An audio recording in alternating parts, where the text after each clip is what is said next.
earning my PhD degree from there. तो basically मुझे आपको पढ़ाना है इकोनॉमिक्स। इकोनॉमिक्स क्या होता है, अगर इसके बारे में समझना हो या मुझे आप लोगों से थोड़ा सा कुछ जानना हो तो क्या मैं जान सकता हूं? कोई भी? क्या है इकोनॉमिक्स? इकोनॉमिक्स मीन्स अर्थशास्त्र। इसमें हमें अपने बेसिकली इकोनॉमिक स्ट्रक्चर को समझना होता है सर, कि देश में किस कैसे चल रहा है एंड ऑल। ओके, चलिए ये एक पर्सपेक्टिव हुआ। कोई और?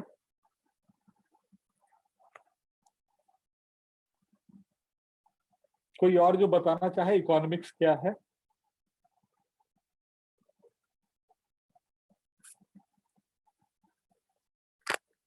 एनीवे, चलिए मैं शुरू करता हूं। इकोनॉमिक्स कहीं ना कहीं देश और अर्थव्यवस्था से तो रिलेटेड है ही, लेकिन अगर आप इकोनॉमिक्स को थोड़ा डीपर सेंस में देखेंगे तो इकोनॉमिक्स जो है ना वो हमारे लाइफ के हर पार्ट, हर प्रोस्पेक्ट में दिखाई देता है। फॉर एग्जाम्पल, मैं आपसे ही शुरू करता हूं कि आपने 12th कॉमर्स से किया, उसके बाद आपके पास बहुत सारे ऑप्शंस थे। ठीक है, आप बीटेक कर सकते थे, आप शायद मेडिकल की तैयारी भी कर सकते थे, आप किसी आईटी कंप्यूटर एप्लीकेशंस का कोर्स कर सकते थे बैचलर्स डिग्री में, और एक ऑप्शन आपके पास ये भी था कि आप बिजनेस एडमिनिस्ट्रेशन भी पढ़ सकते थे। आपने बिजनेस एडमिनिस्ट्रेशन को चूज किया। This is actually an economics.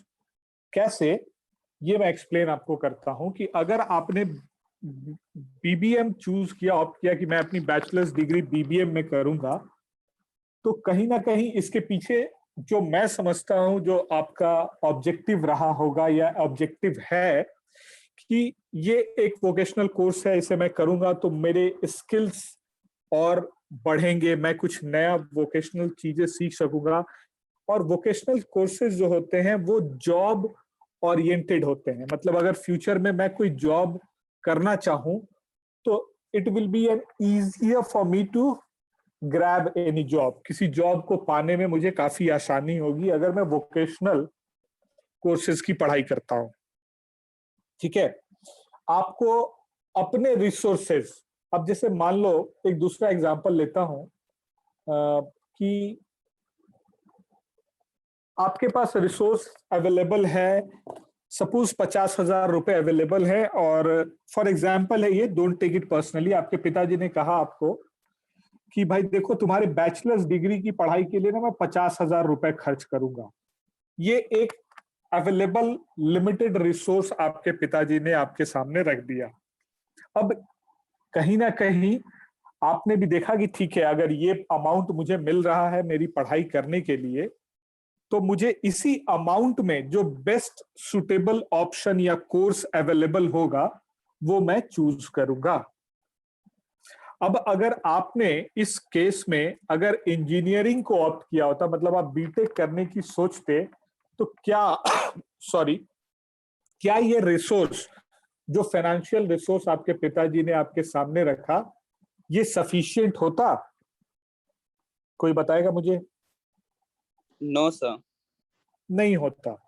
या अगर मान लीजिए गवर्नमेंट कॉलेज मिल जाता तो शायद हो जाता, लेकिन मोस्ट ऑफ द केसेस में आज के डेट में इंजीनियरिंग कोर्स की पढ़ाई की फीस जो है इट इज समहाउ मोर और लेस 1 लाख एंड प्लस, अगर पूरा कोर्स खत्म करना है तो। ठीक है, अगर मैं लॉजिंग, फूडिंग, ये सारी चीजों को भी जोड़ लूं तो 1 लाख एंड प्लस ही जाएगा, इससे कम नहीं होता है। तो इकोनॉमिक्स बेसिकली हमें ये सिखाता है कि हम अपने लिमिटेड रिसोर्स में, जो भी अवेलेबल रिसोर्स है, जो कि एक लिमिटेड लेवल पे है, ऐसा तो नहीं है कि मतलब मुझे जहां तक लगता है कि पिताजी ने कहा हो कि भाई दुनिया का जो सबसे महंगा कोर्स है वो करो और do not think about the resource. ऐसा किसी के साथ हुआ है? नो सर, ऐसा तो नहीं हुआ है सर, बट ऐसा हुआ है कि तो आपको जो पसंद है वो करो। हाँ, ये हो सकता है। That is again a different thing. वो फिर आपके फादर के पर्सपेक्टिव से वो उनका इकोनॉमिक्स है। मैं Yes, यहाँ sir. फाइनेंस की टर्म्स में बात कर रहा हूं कि जो लिमिटेड रिसोर्स अवेलेबल होता है हमारे पास, उस लिमिटेड रिसोर्स का यूटिलाइजेशन करके जब हम अपने रैशनल बिहेवियर के थ्रू जो बेस्ट आउटपुट निकालने की कोशिश करते हैं या कोई भी बेस्ट रिजल्ट उस रिसोर्स के बेस पर निकालने की कोशिश करते हैं, that is that complete phenomena is termed as economics. ठीक है, मान लीजिए आपके पिताजी ने आपको 1 लाख रुपए दिया और बोला कि आप बिजनेस कर लो बाबू। ठीक है, आपका बीबीएम खत्म हो गया, आप बिजनेस कर लो। मैं आज कंप्लीट इंट्रोडक्शन ही दूंगा, फ्रॉम टुमारो ऑनवर्ड्स या आपके जब भी क्लास होंगे हम एज पर योर सिलेबस जाएंगे। आज इकोनॉमिक्स का स्कोप क्या है, क्या सिग्निफिकेंस है आपके लाइफ में, हमारे लाइफ में, ये आप समझने की कोशिश करेंगे। तो आपके पिताजी ने आपको 1 लाख रुपए दे दिया और कहा कि जाओ कोई अच्छा सा बिजनेस करो। अब ये 1 लाख रुपए जो है that is a limited resource, ये एक रिसोर्स है जो आपके पिताजी ने आपको दे दिया। एंड यू स्टार्टेड सर्चिंग, आपने मार्केट में वो कौन सा बिजनेस अपॉर्चुनिटी है जो कि सबसे बढ़िया होगा और जो मेरे रिसोर्स के से कॉम्पैटिबल होगा, आप वैसा कोई बिजनेस सोचते हो। तो मान लो 1 लाख रुपए दे दिया आपके पिताजी ने और आपने प्लान किया कि मैं ना एक अच्छी सी शॉप खोल लेता हूं। वो शॉप जो होगी उसमें अलग अलग तरह के गुड्स होंगे एज पर योर चॉइस। तो शायद वो शॉप जो है वो उस 1 लाख के बजट में आ जाए। लेकिन अगर आप प्लान कर लो कि मैं एक लैंड खरीदूंगा और उस लैंड पर एक प्लांट सेटअप करूंगा, उस प्लांट में एक मशीनरी लगाऊंगा जिस मशीनरी से मैं डिस्पोजेबल ग्लास या डिस्पोजेबल आइटम्स या प्लेट्स मैन्युफैक्चर करूंगा, तो क्या ये प्लांट आपके 1 लाख के बजट में आएगा? No sir. This is what the economics teaches us. Economics basically हमें यही सिखाता है कि जो भी रिसोर्स हमारे पास अवेलेबल है, उस रिसोर्स में हम जो भी बेस्ट काम कर सकते हैं, this is all about economics. अब मैं थोड़ा आपको और पीछे ले जाता हूं, बहुत पीछे, मतलब जब भारतीय सभ्यता का विकास होना शुरू हुआ तो आपने सुना होगा कि हमारे समाज में वर्ण व्यवस्था होती थी। ठीक है, ब्राह्मण, क्षत्रिय, शूद्र, वैश्य। ठीक है, अगर आप इसके बारे में बहुत डीपली पढ़ेंगे, आप हमारे वेद और उपनिषद में अगर आप डीपली पढ़ेंगे, तो ये जो वर्ण व्यवस्था आई, ये वर्ण व्यवस्था का जो बेस होता था ना, वो होता था नंबर ऑफ कैटल्स। ठीक है, मैं बहुत बेसिक बात बता रहा हूं, शायद आपने ये कहीं पढ़ा भी ना हो। जिस व्यक्ति के पास जितने ज्यादा गाय या कैटल हुआ करते थे, वो समाज में उतना बड़ा प्रतिष्ठित और ऊंचे वर्ग का व्यक्ति माना जाता था। This was the society division of the society system, ये बेस था उसका। तो जो ब्राह्मण से, जिनको कि समाज में सबसे टॉप लेवल पे रखा गया, उनको जो सबसे ऊपर रखा गया, उसका बेस ही था नंबर ऑफ काउज, सबसे ज्यादा गाय या जो कैटल्स थे वो उनके पास थे। फिर उसके बाद सेकंड नंबर पे क्षत्रिय आते थे, फिर वैश्य, तब शूद्र, जिनके पास सबसे कम गायें हुआ करती थी। तो अब देखो, मैं इसमें और थोड़ा डीप आपको ले जाऊंगा कि जो नंबर ऑफ काउ, तो किसी के पास अगर बहुत सारी गायें हैं तो इसका क्या मतलब है, कोई मुझे बताएगा?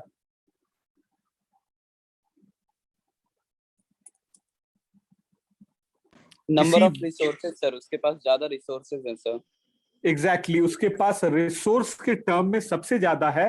तो रिसोर्स ज्यादा है तो कहीं ना कहीं उस रिसोर्स का यूटिलाइजेशन करके वो अर्निंग भी ज्यादा करेगा। Yes sir. उसके पास सबसे ज्यादा प्रॉफिट होगी, उसकी स्टैंडर्ड ऑफ लिविंग बाकी लोगों के कंपैरिजन में हाई होगी, उसके पास रिसोर्स एक्सप्लॉयटेशन करके या रिसोर्स का फर्दर प्रोसेसिंग करने की अपॉर्चुनिटी उसके पास ज्यादा होगी। तो कहने का मेरा मतलब यह है कि जब से समाज स्थापित हुआ तब से इकोनॉमिक्स जो है वो हमारे लाइफ में एग्जिस्ट करता है।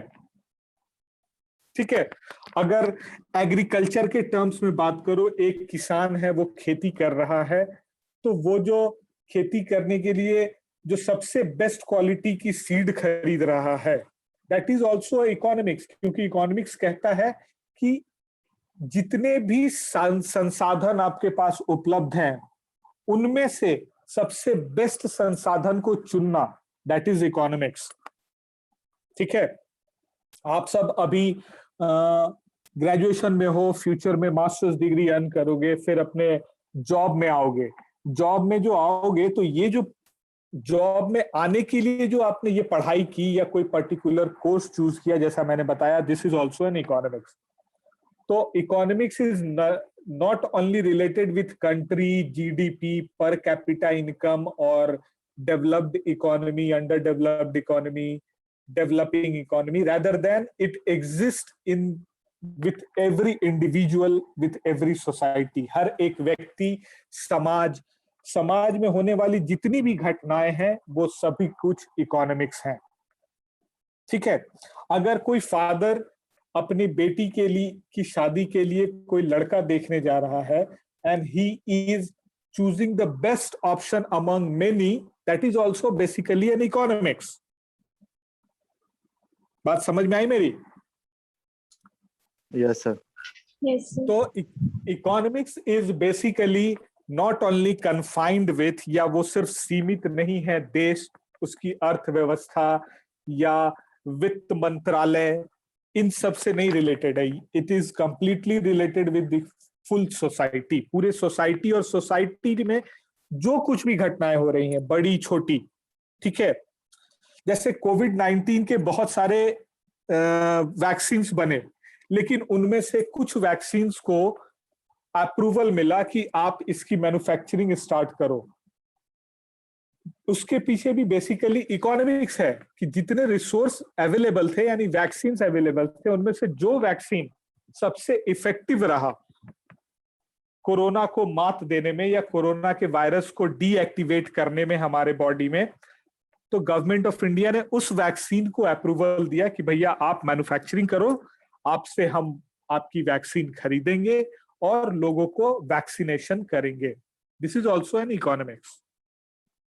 तो अगर मैं बात करूं तो economics is existing in sociology, in psychology, in medical science, in social science, in सभी जगहों पर इकोनॉमिक्स एग्जिस्ट करता है। ठीक है,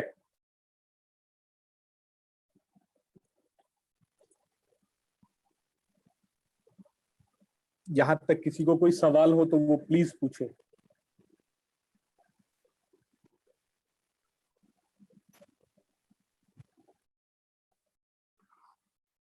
मेरी आवाज आ रही है? Am I audible? Yes, sir. Okay, Yes, कोई sir. सवाल किन्हीं का? No sir. No, sir. Okay, कोई सवाल नहीं है। अब मैं आता हूं थोड़ा इंडियन इकोनॉमी के बारे में। ठीक है, इंडियन इकोनॉमी, कोई मुझे बताएगा किस तरह की इकोनॉमी है इंडिया की?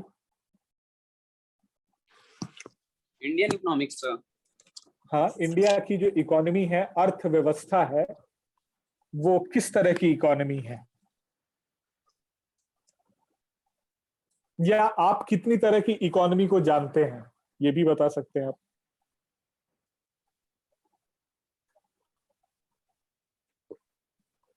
मैं आज आपको एक ब्रीफ ओवरऑल इंट्रोडक्शन दे रहा हूं आपके सिलेबस का। आपको बेसिकली इकोनॉमिक्स पढ़ना है और पूरा इंडियन इकोनॉमी पढ़ना है। ठीक है, तो देखो इकोनॉमी जो होता है वो बेसिकली 3 तरह के एग्जिस्ट करते हैं और अभी तक एग्जिस्ट कर रहे हैं। इसके पहले और भी बहुत सारी इकोनॉमी आई, लेकिन वो ऑलमोस्ट ऑब्सलीट हो गई। लेकिन ये 3 इकोनॉमी जिसके बारे में मैं आपको बताऊंगा, ये आज भी एग्जिस्ट करता है अपने ग्लोबल लेवल पे अलग अलग देशों में। पहला जो इकोनॉमी का एक सिस्टम है उसका नाम है कैपिटलिस्ट इकोनॉमी। ठीक है, कैपिटलिस्ट इकोनॉमी क्या होता है? तो ऐसी इकोनॉमी जहां पर रिसोर्स पर, यानी उस इकोनॉमी में जो भी रिसोर्स अवेलेबल है उस पर कंट्रोल, उस रिसोर्स को यूटिलाइज करने का राइट या कंट्रोल कुछ लोगों के हाथ में होता है, फ्यू पीपल। जैसे फॉर एग्जांपल मैं देता हूं कि कोई कंट्री जो कैपिटलिस्ट इकोनॉमी को फॉलो कर रही है, इसका एक सबसे बेस्ट एग्जांपल है यूनाइटेड स्टेट्स ऑफ अमेरिका। ठीक है, अमेरिका में क्या है कि वहां पर जो भी रिसोर्स अवेलेबल है वो उसके ओनर प्राइवेट होते हैं। वहां गवर्नमेंट जो है उसका इंटरफेरेंस बहुत कम होता है, प्राइवेट ओनरशिप ज्यादा होती है। ठीक है, कहने का मतलब कि अगर वहां पर कोई भी काम करना है तो आपको बहुत ज्यादा गवर्नमेंट के इंटरफेरेंस की जरूरत नहीं होगी। आपको कोई बिजनेस सेटअप करना है, आप बस आपके पास अपने रिसोर्सेज अवेलेबल हैं, आप बिजनेस शुरू कर दो। ठीक है, गवर्नमेंट जो है वहां पर आपके business policies, business matters, business practices में बहुत ज्यादा इन्वॉल्व नहीं होगी। आप उस बिजनेस को करके प्रॉफिट कमाते हो, आप उस प्रॉफिट को पूरा अपने पास रखते हो या लोगों में डिस्ट्रीब्यूट करते हो, गवर्नमेंट इंटरफेयर नहीं करती है। मतलब रिसोर्स पर कंट्रोल पूरा का पूरा आपका होता है या प्राइवेट ओनरशिप वहां पर ज्यादा रहती है। दूसरी तरह की एक इकोनॉमी होती है जिसको हम बोलते हैं सोशलिस्ट इकोनॉमी।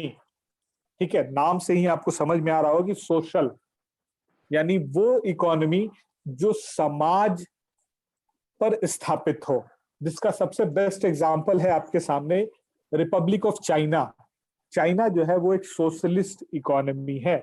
तो सोशलिस्ट इकोनॉमी में क्या होता है कि गवर्नमेंट का कंट्रोल, ओवरऑल कंट्रोल गवर्नमेंट का होता है वहां के रिसोर्सेज पर। मतलब कोई ऑर्गेनाइजेशन अगर सेटअप करना है तो वो गवर्नमेंट ही करेगी। वहां पर उस ऑर्गेनाइजेशन में जो प्रॉफिट अर्न होगा उसको गवर्नमेंट अपने पास रखती है और उससे वेलफेयर एक्टिविटीज का काम करती है। फॉर एग्जाम्पल मैं आपको देता हूं कि चाइना में कोई कंपनी है जो गवर्नमेंट ओन्ड है, उसने कुछ प्रॉफिट अर्न किया at the end of the year.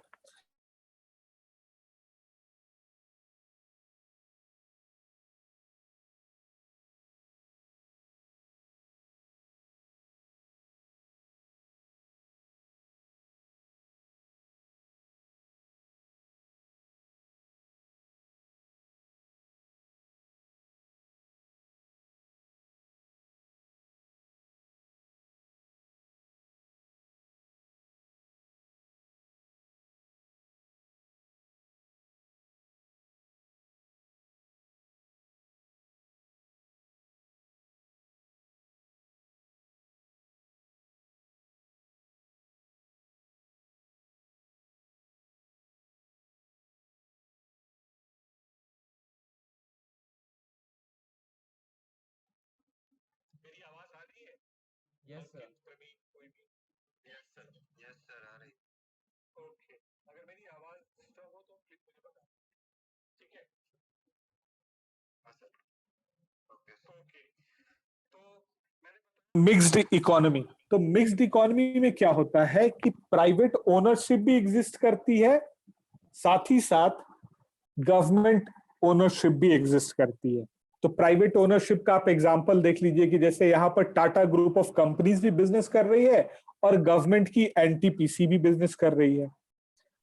आपको आप मोस्ट ऑफ आप जो हैं पटना के रहने वाले हैं तो मीठापुर बस स्टैंड जाते होंगे, वहां आपने देखा होगा कि सरकारी बसेस भी चलती हैं और प्राइवेट बसेस भी चलती हैं। तो this is an example of mixed economy. किसी भी एक इंडस्ट्री में गवर्नमेंट और प्राइवेट दोनों का साथ में बिजनेस चलता है। मतलब साथ में कहने का मतलब कि प्राइवेट अपना भी बिजनेस कर रहा है, गवर्नमेंट अपना बिजनेस कर रहा है, या कहीं कहीं पर आपको प्राइवेट पब्लिक पार्टनरशिप में कोई बिजनेस चलती हुई भी नजर आएगी। ठीक है, तो ये है फीचर मिक्स्ड इकोनॉमी का। तो मैंने बेसिकली आपको 3 इकोनॉमी के बारे में बताया, कैपिटलिस्ट, सोशलिस्ट और मिक्स्ड इकोनॉमी। कैपिटलिस्ट इकोनॉमी का मेन ऑब्जेक्टिव होता है प्रॉफिट अर्न करना। उनको मतलब बहुत ज्यादा वेलफेयर से मतलब नहीं होता है।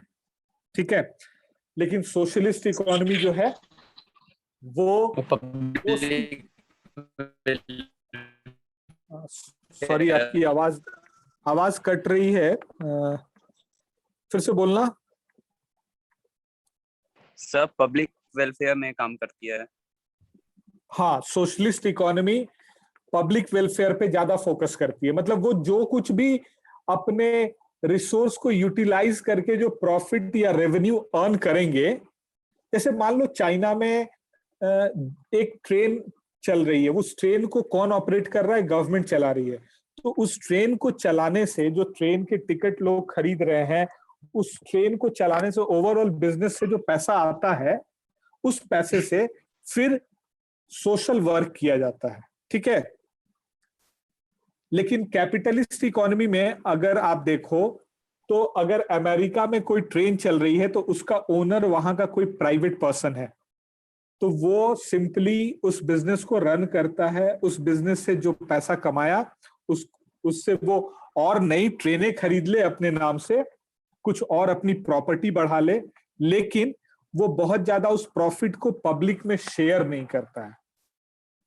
ठीक है। और कैपिटलिस्ट इकोनॉमी में सेंट्रलाइजेशन ऑफ पावर होता है, पावर कुछ लोगों के हाथ में होता है। लेकिन सोशलिस्ट इकोनॉमी में पावर जो है वो गवर्नमेंट का मतलब पब्लिक के हाथों में पावर होती है। वो जब चाहे जैसे चाहे उस चीजों को चेंज कर सकती है। ठीक है। और थर्ड हो गया मिक्स्ड इकोनॉमी, जिसके बारे में मैंने बताया। यहां पर बोथ सोशलिस्ट और कैपिटलिस्ट इकोनॉमी साथ में एग्जिस्ट करता है।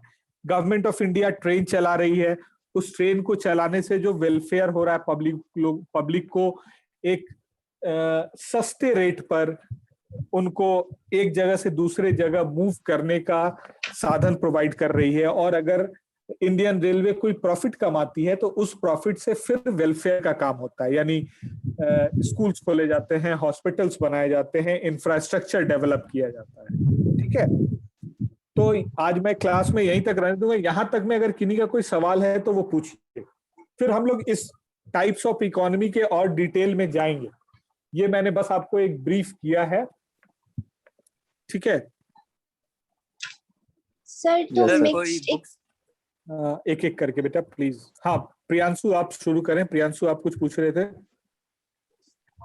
सर सोशलिस्ट इकोनॉमिक में थोड़ा कंफ्यूजन लग रहा है। देखो सोशलिस्ट इकोनॉमी में क्या होता है बाबू कि जो गवर्नमेंट है वही डिसाइड करती है कि हम क्या प्रोड्यूस करेंगे, हम उसको कहाँ बेचेंगे, उसको बेचने के बाद जो हमें प्रॉफिट अर्न होगा उस प्रॉफिट की इक्वल शेयरिंग होती है सभी लोगों में। ठीक है।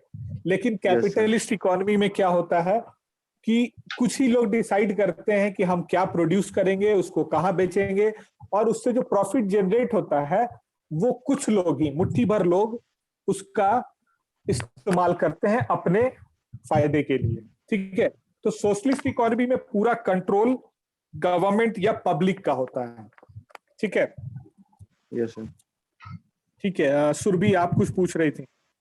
सर, मिक्स्ड इकोनॉमी में प्रॉफिट प्लस वेलफेयर दोनों प्रोवाइड होता है।